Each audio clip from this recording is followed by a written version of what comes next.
Oh hell internet, back again for another section of the Book of Master Mo. This is the last section that I'm going to go through in this series of videos, and it's the last of the 10 so-called core doctrines of Mohism as we have it. Remembering, of course, that Mohism as we have it comes almost exclusively from the Book of Master Mo, which was first compiled some 2,000 years after the time of Mo himself and his earliest disciples.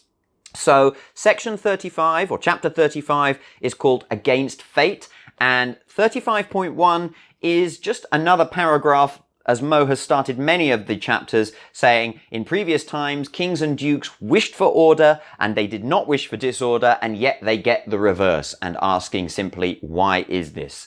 And as it regards to fate, Mo starts to answer in 35.2. Master Mo spoke, saying, "Those who believe in fate are mixed in with the population in large numbers, and they say, if fate decrees wealth, then there is wealth. If fate decrees poverty, then there is poverty. If fate decrees many people, then there are many people. If fate decrees few people, then there are few people. If fate decrees order, then there is order. If fate decrees disorder, then there is disorder. If fate decrees longevity, then there is longevity. If fate decrees an early death, then there is an early death. Fate is everywhere, and although one might be strong and unyielding, of what benefit is that?" Above, these theories affect kings, dukes, and great officers, causing them to neglect their administration. Below, these theories affect the common people and hinder the conduct of their affairs. Thus, those who believe in fate are not Ren. Therefore, it is appropriate that the words of those who believe in fate cannot be otherwise than clearly analyzed. So, a few things there. First of all, the repetitive nature of the text. I continue to read through it when I read the section. I hope that it's not too tedious, but as I've said before, it is in many ways part of the emotive force of many of these early philosophical texts, including religious texts. And I think that going through it just kind of helps to emphasize that and see how it attempts to drum home its point in this way, a poetic and emotive way, not just a philosophical way, which is not to say that I agree with that necessarily. Then, with regard to above and below, Mo talks about this a lot, and I have made clear my disagreements with his notions of superior and inferior, although I think in many ways the linguistic problems of this language is not necessarily something that Mo was going for, and many other things he says, and obviously the doctrine of universal love itself, it's about being non-judgmental. Even when there is apparently hierarchy, we can approach that hierarchy in a non-judgmental way. There's a tendency towards judgment when we look at anything that we might view as a hierarchy, because everyone who is part of any system that could be seen as a hierarchy has a certain place there and has therefore a certain perspective. And it is really quite impossible to stand outside the system and view it completely dispassionately. And that is a fault that all of us suffer from necessarily. As much as he can do, though, I think Mo is always trying to treat hierarchies in a non-judgmental way. Where he's certainly not being non-judgmental is saying that those who believe in fate are not Ren. Remembering that Ren means kind and benevolent and humane. He's literally saying that those who are not Ren are not kind and benevolent, which presumably means they are unkind and malevolent. He's ascribing malice to these people. Again, though, is he really? Is that what he's saying? Maybe it's the language, maybe it's part of the translation that this comes about as well. We can't be entirely sure. But there is certainly a certain amount of judgment there. And he doesn't exactly say in this section why he believes those who are believing in fate are not Rem. He will go on to lay that out. So let's look at 35.3. If this is the case, how does one clearly analyze these theories? Master Mo spoke, saying, "You must establish criteria. To speak without criteria is like using the upper part of a potter's revolving wheel to determine the direction of the sunrise and sunset. The distinction between right and wrong, between benefit and harm, cannot be realized and clearly understood. Therefore, theories must have three criteria. What are the three criteria? Master Mo spoke, saying, there is the foundation, there is the source, and there is the application. Wherein lies the foundation? The foundation is in the actions of the ancient sage kings above. Wherein lies the source? The source is in the truth of the evidence of the eyes and ears of the common people.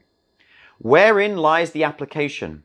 It emanates from government policy and is seen in the benefit to the ordinary people of the state. These are what are termed the three criteria. So these criteria don't necessarily hold up to modern rigorous historical standards, but that's fine. Mo does use them again and again throughout all of the core doctrines. The idea that we look at the tales of the sage kings, we look at what is written from those earlier times, and we look at the evidence of the people, either from the earlier times or from the current time, and then the effectiveness of government policy in the modern time. Remembering, of course, that everyone has their own perspective from within the system, and so all three of these criteria can be regarded as partisan to some extent. The first two certainly rely to a large extent on anecdotal evidence, which in the modern world is entirely suspect as a way for establishing objective truth. That being said, when Mo does apply them, he applies them in a way which does give some thoroughness to his argument, and of course, he was much closer to the time of the sage kings than we are now, and what is unquestionably mythical now, at least had a little bit more of a historical nature and narrative structure back then, because what was carried on from former times in the oral tradition and of course in the early written tradition, that is what was real to the people of the time. So that is shown in 35.4. Oh, sorry, before I do though, I'm not sure that the potter's wheel analogy is exactly analogous to what it is, but it does kind of carry a certain amount, to say that speak without criteria is like using the upper part of a potter's wheel to determine the direction of the sunrise and sunset. Certainly we can say if you do not have any kind of criteria at all in discussing a subject, then your discussion of that subject will be directionless. But now, 35.4, which is a little bit of a historical example. Nevertheless, at the present time, among officers and noblemen of the world, there are some who take there to be fate. How can they not look to the past and consider the affairs of the sage kings? In ancient times, the disorder of Jie was inherited by Tang, who brought order to it. The disorder of Zhou was inherited by King Wu, who brought order to it. The world never changed, and the people never changed. But under Jie and Zhou, the world was in disorder, whereas under Tang and Wu, the world was well ordered. How can they say that there is fate? Simply to say that previous kings have had an effect on the world. They have brought order out of disorder, and therefore they have effected change, and they have therefore contravened any idea of fate. Many have suggested in various contexts throughout history that, well, maybe that was just fated, that the change from disorder to order was just fated. And, there is no real argument against that. But because there is no argument against that, I think you're going to have to call it a mulligan, really, on that basis. But 35.5. Nevertheless, at the present time, among the officers and noble men of the world, there are some who take there to be fate. How can they not look to the past and consider the writings of the sage kings? The second criteria now. The writings of the former kings which came from the kingdom and were promulgated to the common people were the laws. Among the laws of the former kings, were there ever those that said, good fortune cannot be requested, bad fortune cannot be prevented. Being respectful is not beneficial, being cruel and tyrannical is not harmful. ? That is incredibly difficult to pass. Among the laws, were there ever those that said, quote, good fortune cannot be requested, bad fortune cannot be prevented. Being respectful is not beneficial, being cruel and tyrannical is not harmful. End quote, ? You sort of, were there ever those that said all of these things? And Mo's implication is no, there were never those that said this. And then he goes on and says exactly the same thing. The means by which lawsuits were heard were the punishments. The means by which troops and armies were kept in order and deployed are the declarations. And then among those people were there ever those that said, good fortune cannot be requested, bad fortune cannot be prevented. Being respectful is not beneficial, being cruel and tyrannical is not harmful. Did anyone say this? And his implication is no, no one ever said this. So in the writings of the sage kings, there was always this idea that doing what is right can effect change, can bring about what is right in the population and in the dukes and great officers. And his whole idea of trickle-down virtue is basically predicated on this. Remembering, of course, that it presupposes that the Son of Heaven is virtuous in the first place, which is a big assumption. This still does not bring me to an end to the matter. The excellent writings of the world are too numerous to be entirely considered. Ain't that the truth? But in general, they are the same as these three. Now, although we might look for arguments to support the idea of fate, we certainly don't find them. So can't we abandon the idea too? Now, the arguments of those who hold that there are fate is used to overthrow ye. To overthrow ye in the world is to establish fate. And this is to create distress for the ordinary people. Those who take delight in creating distress for the ordinary people are those who would destroy the people of the world. So here Mo is actually constructing an argument, although I think it is an argument that begs the question, to be fair. So if I break it down into premises, it seems to be that he's saying the arguments of those who hold that there is fate are used to overthrow ye. That's premise one. Premise two, to overthrow ye in the world is to establish fate. And then premise three is to establish fate is to create distress for the ordinary people. The conclusion being, those who take delight in creating distress for the ordinary people are those who hold that there is fate. Like I say though, although this is an argument that you can see in sort of logical terms, it does beg the question. You can certainly attack some of these premises. The arguments of those who hold that there is fate are used to overthrow ye, ye being right action and righteousness. Is that true? I don't think you can necessarily claim that. I see what Mo is getting at. He's saying if you think there is fate, then why would you ever hold with right action? And that's what his examples will go on to suggest. But is that always the case? Likewise, to overthrow ye in the world is to establish fate. I mean, isn't that just presupposing the very claim that he is sort of trying to make? This is where I think he begs the question somewhat. Although to say that to establish fate is to create distress for the ordinary people, again, I see where he's coming from, but is that necessarily true? So although this is an argument, I don't necessarily think it's a good argument. But Mo does go on to try and build on this idea in 35.6. In this case then, why is there said to be the wish for men who are ye above? I say, if there are ye men above, the world will certainly be well ordered. The supreme ruler, ghosts and spirits of mountains and rivers will certainly have someone to lead the ancestral sacrifice, and the 10,000 people will receive their great benefits. How do we know this? Master Mo said, in ancient times, Tang was enfeoffed with bow, which, making allowance for its irregular boundaries, was 100 li square. He joined his people in universal mutual love and reciprocal mutual benefit, and when there was plenty, it was distributed. He led his people to honor heaven and serve ghosts above. For this reason, heaven and ghosts made him rich. The feudal lords joined with him. The common people loved him. The worthy officers returned to him. Before the end of his own generation, he became ruler of all under heaven and leader of the feudal lords.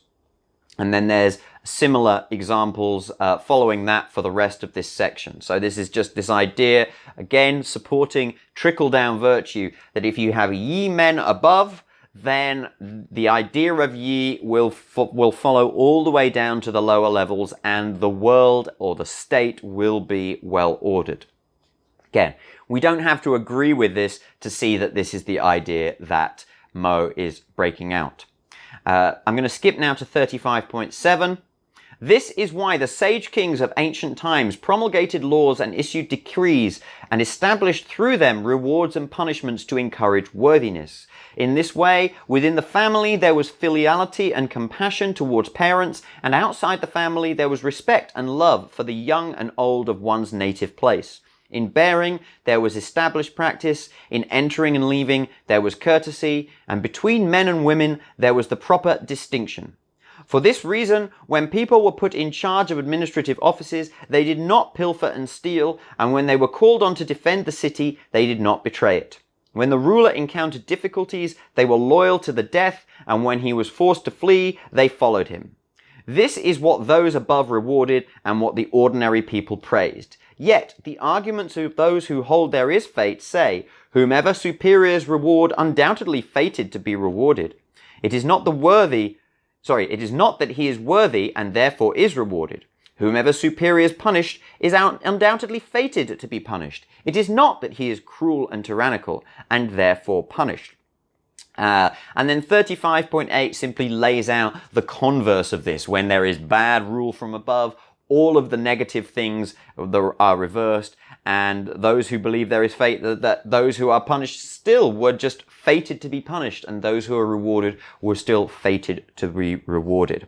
So Mo is saying that the limiting case of fate will simply lead to disorder in the state. If those who believe in fate rule, then, and those who believe in fate are dispersed through the population, then there would be no reason for there to be filiality and compassion, for there to be respect among the citizenry. This idea of being between men and women, there was the proper distinction. Obviously, that's a fairly old-fashioned way of regarding the idea of the roles of men and women, and of course the very idea of gender in and of itself. In the modern mass society, we have a very different perspective, and an equally as functional one. So, I think we can say that Mo is a product of his time, and we're going back 2,500 years here, so, that can easily be glossed over. But he is saying that simply, when there are people who act with yi and not out of a belief of fate,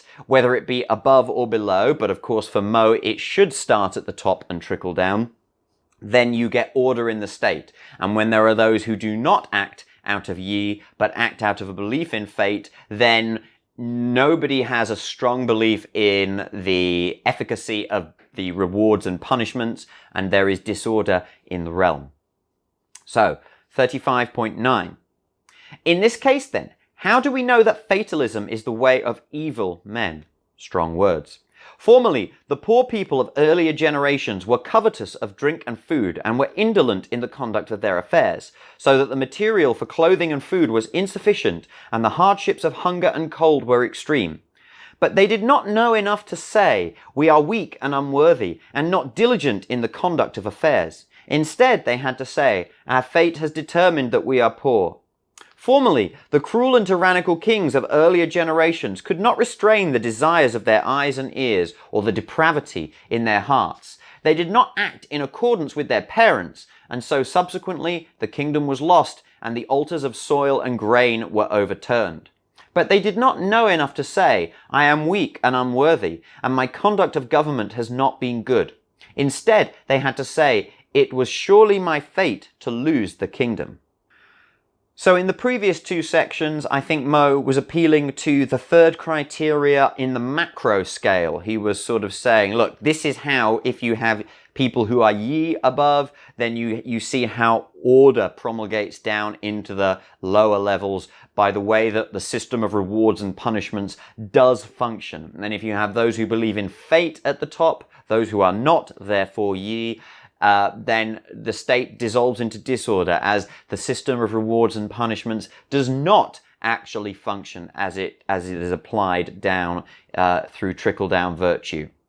Here, in this section, he tries to make it in a more micro scale to sort of bring it back to the everyday experience of a person, whether that be one of the common people or one of the rulers, and the tendency that when one suffers misfortune, one says, well, that was my fate. That's where it was. And there's a weird sort of contradiction here, because Mo himself, when he suffered misfortune, was often quite stoic, at least as the stories that we have still surviving go, was quite stoic in his acceptance of misfortune, which does kind of speak to a certain amount of fatalism. Nonetheless, he's saying that when you act in the world, it should be as if you do have agency, as if you do have the ability to effect change, because otherwise you will end up simply not acting at all. You will become a leaf in the winds of fate, so to speak. There's another historical example in 35:10, and I will just skip to 35:11. Now, if the arguments of those who hold that there is fate are put into practice, those above will not attend to government, and those below will not carry out their business. If those above don't attend to government, the administration will be in disorder.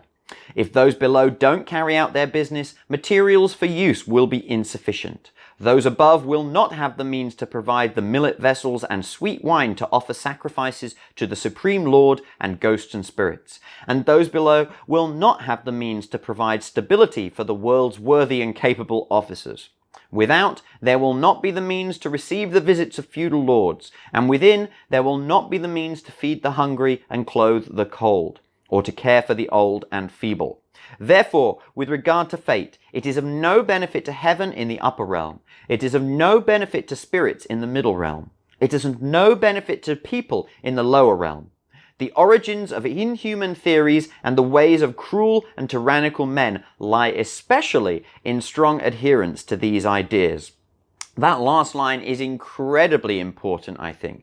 The origins of inhuman theories and the ways of cruel and tyrannical men lie especially in strong adherence to these ideas. So Mo is observing in his time, as I think we can observe in all times, that those who stand most to benefit from a strong belief in fate are those who have ill intentions for the people, or those who are perhaps most likely to be described as actively malicious.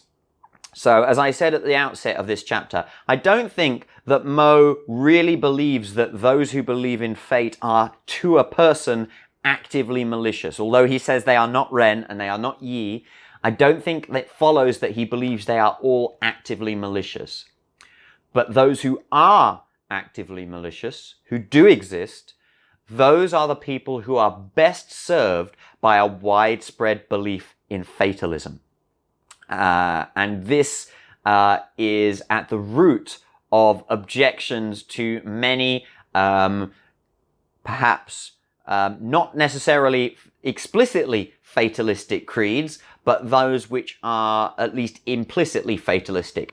One example of this we can see maybe from Christianity, the idea that God moves in mysterious ways, which is not a core premise of Christianity, but it is extremely widespread, especially in the later politically powerful incarnations of Christianity, to say that, well, God moves in mysterious ways. No matter what happens to you, you must accept it as the will of God, and you must not question the will of God. Therefore, allowing those who have power to simply encourage you to take it on the chin, to turn the other cheek. I'm not even necessarily against turning the other cheek as an idea, but when it can be applied in this broadly generalized way, it definitely serves the people who have bad intentions more than it serves any other individual within the system. Finally, 35.12. This is why Master Mo spoke, saying, "Nowadays, officers and noble men of the world who genuinely desire in their hearts wealth for the world and abhor its poverty, who desire good order for the world and abhor its disorder, cannot but oppose the arguments who hold that there is fate. This is of great harm to the world," that the idea of fate is of great harm to the world. So ultimately, I'm going to support the idea of being against fate. I know I've been vaguely critical of the way that Mo has laid it out as I've gone through the reading, although again, I want to state, I do not claim philosophical rigor or scholarly expertise at all, but like all people, I have a right to call things as I see them. That's all people can do, and that's all anyone does, whether they are a scholar or not. Although, obviously, as always, if you are a scholar of Mohism, I do invite your criticism as much as I invite any criticism. But the three criteria, great as they are, clearly do not stand up to modern scrutiny. Even the third one, which is perhaps the most modern, the idea of judging government policy by the effect it has on the people, the benefits and harms it creates. How do you judge that? In a world as diverse as the modern mass society, where there are so many different groups of people with so many different interests, some of which often conflict with each other, how do you make that judgment? Now, in supporting Mo, you make that judgment by applying the doctrine of universal love and exchange of mutual benefit as far as it is possible to do so. And I think that is what Mo would answer and what Mo would seek to do if he were working within the modern mass society. But simply to say that the three criteria work as a way of judging what is good and what is ren and yi, in the modern mass society, it doesn't hold up. Likewise, many of the ancient historical examples, even though Mo was closer to them, the way they've been recorded and represented, even from the time they happened to Mo's time, does make them historically and philosophically suspect in the way that we, take them on as examples. And the very idea of ren and yi as being absolute judgmental standards doesn't even hold up. The idea that there is an absolute idea of what is humane and benevolent and an absolute idea of what is righteous and just. You can't necessarily take them as ideas and just apply them rigorously all the way down. I don't even think you could in Mo's time necessarily. We must remember that problems in the translation and the historical distance means that, Mo didn't necessarily think like that himself, so I'm not sort of pinning that on him, but that is the way the book reads. Nonetheless, ultimately, I think that being against fate is the correct political attitude to take. And I think that the most forceful line in the entire chapter was the one that to say that, the idea of fate most benefits evil men. It doesn't necessarily follow what Mo also says, that those who believe in fate are evil men, but the belief in fate does benefit evil men more than it does anyone else. Because evil men will take advantage of this idea of fate to continue the system within which they work. Because when evil men gain power, it is because they have gamed the system, because they act without integrity. Now, what do I think fate is overall? And here I want to start at the personal level, because in many ways, the importance of this chapter for me is a personal one. What I think Mo is basically saying is that fatalism creates inertia. It creates inertia in one life. It creates inertia in a community. It creates inertia in a polity. And although Mo wasn't necessarily thinking about it in the holistic context, it creates inertia in humanity. I feel very strongly that insofar as I do have fatalistic beliefs in, say, human nature, it has created inertia in my own life, which has prevented me from making personal changes in my own life that would improve my own life. I think that the same can be said of communities, that when one takes a fatalistic approach to one's own community or a fatalistic approach to the actions and intentions of other communities, then it creates an inertia that prevents change in either the direction of one's own community or in the relationship between you or your community and some other community. When a whole polity accepts a fatalistic approach, which I think is to some extent implied by human nature. It can lead to a polity acting in a way which gains inertia, which does not necessarily track with the personal intentions of any individual or smaller group within that polity. I think perhaps the best recent example is Second World War Germany. Clearly, the whole mass individual of Germany acted in a way which was not consistent with, I would claim, a majority of the people from within that polity. Now, that is a very sweeping statement, and there is much more complexity to be had.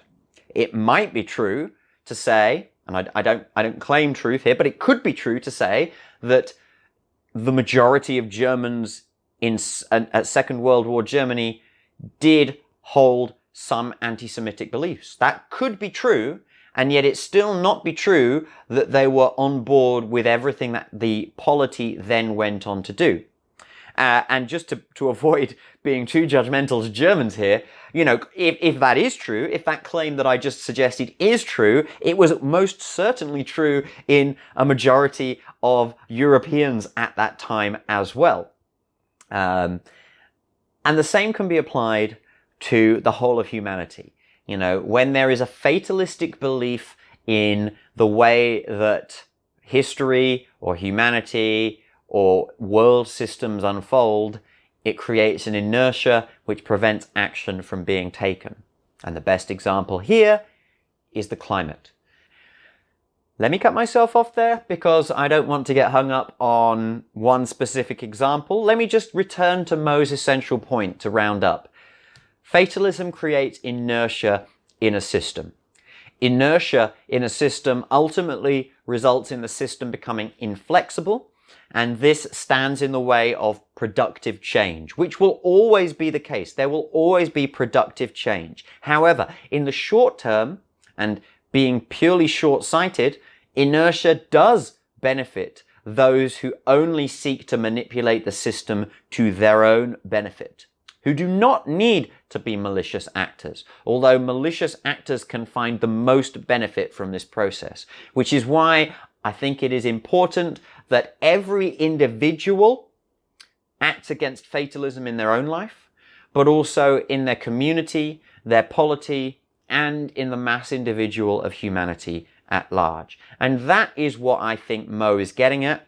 That is why I think the doctrine of being against fate is consistent with his doctrine of universal concern, universal love, and mutual benefit. But that is just my opinion on the topic. What do you think? I would love to hear, especially if, like I say, you do know some of the philosophical rigors of the Book of Mo. But even if you don't, please let me know in the comments what you think of my perspective. Thank you very much for watching, and bye for now.